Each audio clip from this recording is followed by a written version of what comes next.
Hi, it's Rachel Maldonado, Hello, this is Dr. Paul Alexander. and we are talking about the masculinity crisis. I think that if you're a woman, you must care about this because it's your sons, brothers, your partner, your friends. Dr. Alexander, what do you think about the masculinity in crisis? Well, first of all, I think this is a very interesting topic. And when you asked if we could chat about it, I said, that's good because I think we are facing such today. And I could use examples from in Europe as well as bring it back to the COVID. And for example, we have a situation where across Europe, over the last maybe 5 years, there's been uh, influx of persons from outside of European countries into European countries, from I would say North African nations, etc.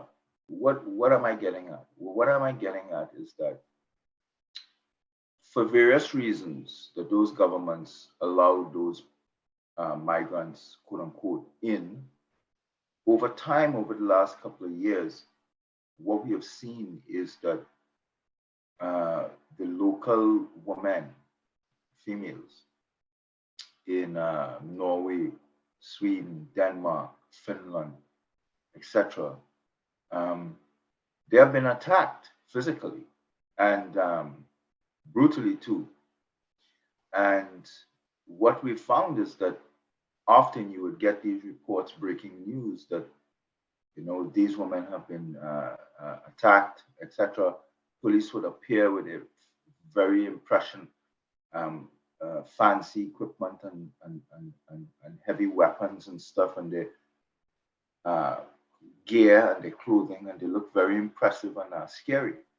Yet they appear after the fact, so the damage is already done. But what we are finding is that the men of Europe, the men that normally carry the Norse bloodline, Viking, that kind of warrior tendency in them, they came from that. But today in the 21st century in Europe, it's missing and lacking. And people like myself looking on, we don't understand because to us, your principal role is to protect. I mean, women today can fairly well protect themselves, but your role will always be to protect the women in your lives and the women connected to you, and in fact, women in general, and in fact, weaker parties. Your role is to protect vulnerable people. Uh, that adage in Christianity, be your brother's keeper. I think it's an actual real statement that your function is as you move through life is that if you're in a position to protect someone and help someone, help, you do. And we find that in Europe, women are very vulnerable now to the migrants that have come in, and the men are doing nothing about it. And we write all the time, where are the Norse Viking men of Europe gone? And now, if you fast forward, that's a very serious discussion I just started. I may offend some people. I know many people will agree with me. Now, if you fast forward to the COVID crisis, we had people like Dr. Peter McCullough, Dr. Harvey Reich, Dr. Joe Ladapo, myself even, standing up really for North America, for our countries, United States, Canada, etc. Whilst most doctors stood silent. And I'm trying to fashion it now to the COVID response. Their role was to protect the society, protect children, protect populations, and they did not. They sided with governments in terms of supporting and pushing the lockdowns that have been shown to be a complete failure, that every single lockdown failed. They sided with the governments on school closures, that all of the science today shows that not one school closure anywhere in the world, especially North America, not one worked to curb transmission and death. In fact, The result was that many children committed suicide because of the anxiety and the depression and the loneliness from the school closures, the dislocation. So we are saying that where were these doctors? They denied early treatment, where we have models showing that 900,000 Americans, just in America, would be alive today had they used early treatment in the window of opportunity for high risk vulnerable persons. They would have prevented hospitalization and death. Why were they silent on the issue of natural immunity when we knew that natural immunity was superior to vaccine immunity?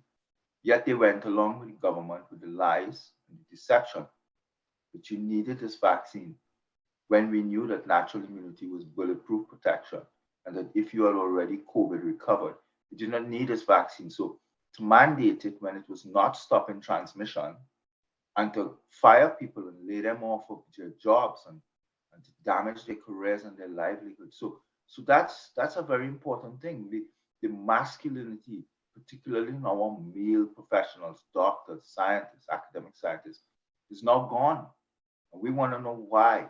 Is it only because to protect your money, your salary, your position in life? Is it only because you get benefits by going along? So it's a very serious question you raised, and it has huge implications. And we need, I mean, I'll be blunt, I'm speaking here as a man. I don't think men are better than women. I think we're equal. We have different roles in life, unique roles. And I think that the woman is probably more precious societally and for stuff to function than a man, in the sense that it's almost like the perfect creation. And we live as men. I'll tell you how I look at it. Every single minute of our lives, every hour, every day surrounds women. We do everything we do for women, for the women in our lives, our daughters, our wives, our partners, our mothers. So I don't get this lack of masculinity now because then your your core role and your calling as a man is being sidelined, and I just don't understand it. So it's a real concern. Yes.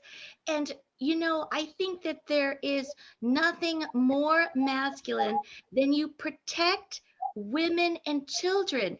And everyone could have had a role, whether you were a business owner, a doctor, the man of your family. So there is absolutely a masculinity crisis. Yes. And what would be your advice for men? How do you man up? Well, look, the thing is, people listening to this particular program will say, well, Rachel is talking about masculinity. So what does that have to do with COVID? What does that? Yeah, it has everything to do with COVID. It has to do with everything because at the heart of the matter, the society is composed of men who, for the lack of a better description, your role is as a protector. Yes, women can protect themselves, and the society has evolved, etc. I understand that, but you still have your core function, particularly to your daughters and stuff. And I think that the way COVID was rolled out and this entire pandemic and all of the questions now that have been raised, given all of the failures of the response and all of the harms that have accumulated because of the lockdowns, and now that we are seeing because of these gene injection, quote unquote, vaccines, um, we were looking to society, particularly the medical profession, to stand up and to help protect and to push back. And when people go to the streets to protest, we want to see men there, men taking Hmm. the leadership role and helping it. What I'm seeing often is women. Many of these gatherings that I go to when I'm invited to speak, some of us other doctors and scientists, it's often led, controlled, managed, set up completely by women who have. Look, let me explain it this way.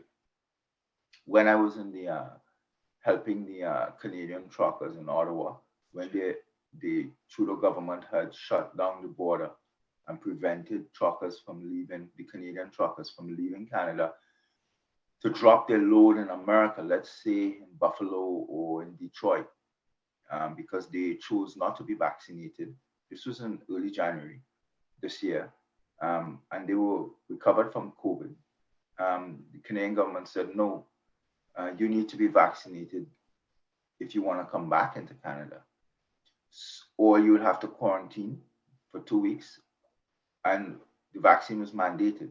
Truckers said no, so they had a massive rally on the Peace Bridge between Canada and the United States in Niagara Falls, and they asked me to come and speak right at that juncture between Canada and America. And so I went and on that bridge with the truckers from both countries, and I spoke about the science and etc. And as I was finishing that speech, people approached me and asked me if I could drive to Ottawa because the trucks were heading to Ottawa. And that was the trucker convoy protest that you know about, and that they would want me to come and speak outside of Parliament in support of the trucks. Because the fact of the matter is the truckers were correct. They had the science on their side. There was no need for the mandate. The vaccine was not stopping transmission. And if they were already COVID recovered and healthy, etc. In other words, if the vaccine is not preventing you from transmitting, then it provides no societal benefit. So the truckers were correct. Plus, they were being denied the ability to earn their income. And the reason why I explain that backstory is because um, when the trucking convoy protest in Ottawa completed, that you know how the Trudeau government brutalized the protesters and the truckers, I actually was asked then to go to the United States to join the US truckers who were starting up in Adelanto, California by the Mojave Desert. And I gave the speech when the trucks left to begin driving across America. And again, I'm getting to my point. My point is that I met one lady there who identified herself, and I wouldn't say her name on here because people probably have their confidentiality. But she told me that I came because I'm Canadian, and she's a woman. Maybe she's 40, and I have children around 20, three children around 20, and I've been following you, and I was in Ottawa for the trucker protest on the streets, and I was so outraged with what happened to the protesters and to you guys, and I felt so empty when the prime minister just shut this down and hurt so many people that when the U.S. trucker convoy started, I sat back and I said, I'm heading to America, and I said, but you as a woman by yourself? She said, yeah. I said, what do you mean by that? She said, I'm explaining to you the male masculinity crisis. So you get my point. I'm hitting the point of your show today, exactly how you wanted it to be. I said, I'm talking to her and I'm looking at her. I said, but you were there? She said, yeah. And in one of the stops in the convoy, the US convoy, I believe it was in Indianapolis, there was a massive speech with about 15, 20,000 people. You spoke on the stage. And when you came off stage, you with the security, etc., I was right there in the crowd, and the people reaching out to shake your hands. You shook my hands. I said, well, I can't remember. She said, well, of course, it's okay if you didn't remember me, but I was there. And then so I said, but so tell me exactly what you did. She said, well, I was sitting down in Canada, and I said, I can't take this. The trucker convoy protest in Ottawa went so badly, and I'm a Canadian. I'm so outraged, and now Dr. Alexander, Dr. Corey, etc. They are with the U.S. convoy. I'm Canadian. So I said, but the border was closed. She said, listen, I got in my car. I asked my husband, and he said no. He's too. This is what she told me. He told me he's afraid to approach the border. And I asked my brothers, and they also said the same. They told me don't make that mistake. I asked my sons, and from what their responses made me realize the university and the schools that they were going to were already screwing with their minds that No one, none of the men I asked, none to come with Wow. me wanted to. And I just decided I am going to put some Canadian flags on my car and jumped in it. And I drove to the US border. And when I got there, I know the border was closed. The immigration officer asked me about half an hour every possible question. And I explained I'm a Canadian. I was protesting with the Canadian trucker protest in Ottawa. I'm against the vaccines being mandated. If you want a vaccine, take one for yourself. But government should have never mandated. Plus, it was showing itself to be harmful. I was against that. I don't want children being vaccinated because they have no risk. So I'm a mother protesting, and I just want to share information. And now I know Canadian scientists, Dr. Alexander and whomever, are with the US convoy leading it. So I want to be there. And she said that the customs officer looked at her, the immigration officer, told her, go ahead. And he let her into the United States. And she said, then I drove and I drove. Eventually, I met you all up in the state before in Indiana, Indianapolis. And I continued driving across. So I said, but wait, by yourself? She said, yes. And I stopped and we slept I slept in hotels. I slept at the truck stop and I joined the protest and everything. And I said, so did anybody know your situation? She said, well, I didn't tell many people I was by myself, but I was. And for the entire thing. And we were there for months. And that is the deficit in male masculinity. That woman, I wish I could say her name because she's in the fight. She's a real soldier, but I can't and I won't. But that woman represented what the deficit is and the insanity of it all. That she was willing to risk being held at the border, turn back. Who knows what could have happened to her in terms of her safety? But she said, look, I'm a woman. I felt, my good Lord, this is how she explained it would protect me. And my Lord protected me. And I just did it. I was so inspired by her because I felt so terrible for men, the men in her life who did not stand with her. And they were like wusses. They're those kind of pink pussy hat kind of men, you know, who put on the pink pussy hat and go and protest in the street. Those men. So, so I grew to admire her, and it explains to you where these men. How could Yes. men how could the men in her life leave her to wage this battle alone? That's what fascinated me, and I'm so admirable that she had that strength to say, to hell's with that. I think I'm doing the right thing. I'm fighting for children, trying to protect them, and I want to go and listen and learn and help share the message. And she did, and she's wherever she is doing whatever she's doing. But that's what we lost. I don't know what happened to the men. The men, I don't know if they got scared or they just want to protect their jobs and stuff. But this was a battle. It was transformational. The same way the doctors should have stood against the government. If doctors would have stood against the government and said, no, we can't let you lock down, and no, we're not going to mass vaccinate the population with a vaccine that has not been properly tested. It's largely ineffective. It's not needed in children, etc. We're not going to stand by you mandating it. You can offer it, let people make their own personal choice based on their risk benefit assessment. We're not going to say that early treatment doesn't exist. We're going to use the early treatment. Nobody stood up. And that's why governments, etc., were allowed and got away with what they've done to us. And that woman showed men, to me, how it's done and how you handle your business. She handled her business. Wow.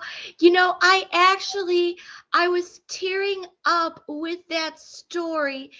And the silver lining is that woman, she shook your hand And Yes. you were an example of masculinity on display because even in spite of the horror of how this has happened and that men need to stand up, there are bright spots. And you were Yes. just at the Senate hearing with Senator Ron Johnson on the COVID vaccine, and there were many brave men there. So Mhm. that is the silver lining that there are some men who are standing up. We need more. But tell me about that success, all those masculine men making a stand. Look, Rachel, as I said earlier, to me, men and women are equal. They have different roles in life, but equal, and probably women have a more potent role because she's she's also been entrusted with the role of motherhood. That didn't fall on men for a reason. He doesn't have the things needed to be a mother. It's a special qualities and a special type of strength. And that's how I look at it, and I reconcile it in my head as to why did God, and I'm not getting to any Bible talk here, why did whoever created us then, let's use that word, give women this huge responsibility? Is because she can do it and men couldn't, and that's a fact. And and and and I would admit it so. Um, at the hearing, um, the truth of the matter is that, you know, from the beginning, 3 years ago, there was a core 12 to 15 of us, scientists and doctors, who stood up. We crafted the early treatment approach. We were against the lockdowns and stuff and the school closures because we were looking at the science and the data that was showing how catastrophic they were and the harms long term for decades that it would have. So we've been fighting the governments, and we've been writing, and we've been interviewing, like on shows like yours, people like you who give us the forum to speak, because the legacy media Mm. blocked us out and canceled us. So we needed to take every route we could to get to the public, to get as much eyeballs on our stuff that we were writing, and much ears on what we we're saying, and eyes on what, you know, seeing us. And that hearing was, Senator Johnson has been one of the most fiercest warriors and soldiers in this battle. He's always searching for the truth. He just wants the answers as to how did this pandemic happen? How does this virus come about? Mhm. And we have so much information now, principally showing it was a lab manufactured pathogen. And the question is why? How did it get released? Was it accidental or was it deliberately released? Who was involved exactly? We have a fair understanding now, but there's more information that we need to understand. But so he's been leading, and this is his third trip to the Senate. Um, with the Republicans taking the House, we assume that they're going to launch a bunch of investigations with hopefully um, a punitive phase at the end where people are held really to account, because this is the issue. We're tired of hearings and subcommittees and discussions. We want to Mm. see people who've done wrong held to account so that does not happen again. And so he brought us together to discuss the way forward, to try and unpack the COVID science. Because I think over the last 3 years, the public, for the first two, were very scared because of the garbage and the junk that was being told to them by the governments and the media and the doctors about you need this vaccine, and natural immunity is inferior, and oh, we have no early treatment, and oh, there's asymptomatic transmission, and let's use this PCR test. All of those were lies.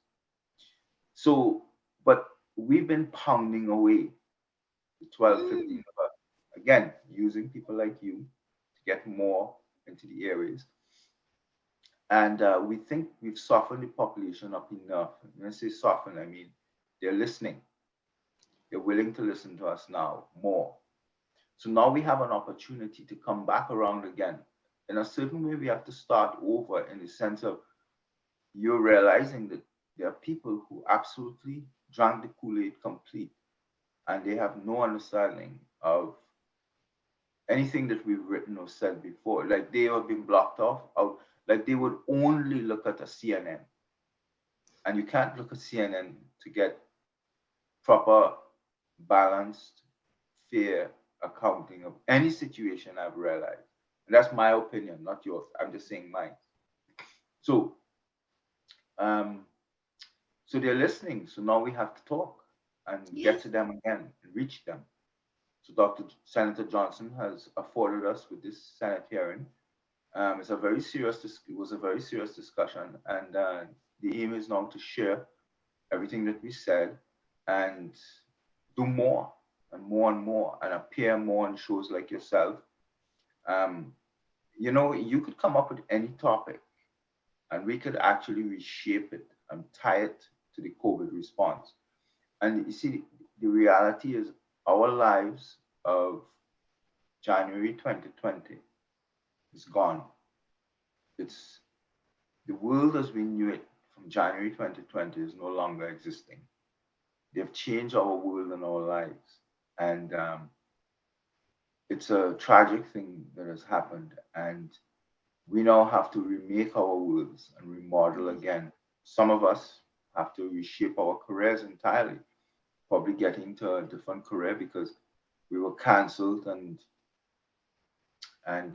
smeared and slandered because we were questioning everything and showing the alternative science that was demonstrating that what the public was told to force the lockdowns and to force the compliance with the masks, everything was mistruths and um, efforts to deceive the public.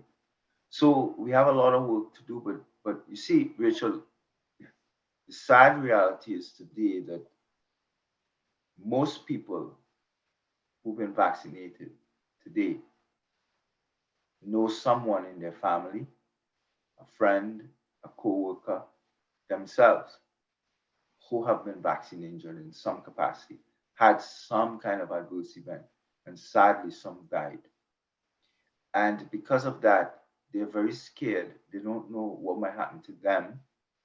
Will Mm. the vaccine have a medium to longer term impact on them? So, and some people they don't want to know because they know Mm. something is wrong, and they want someone to tell it to them, but to make them feel also that they will be okay. We can't say that at this point. Mm. What we're trying to tell you is that you need to make balanced, informed decisions. You need both the benefits and the harms of every decision that you've made. And you went along with the vaccine ill-informed because you weren't given proper informed consent. You could not have, because as of today, the vaccine still remains an experimental uh, strategy. It's still based on emergency use authorization. They don't have the safety data or even the effectiveness data to declare it um, successful. And that's a fact. That's why it remains an EAU.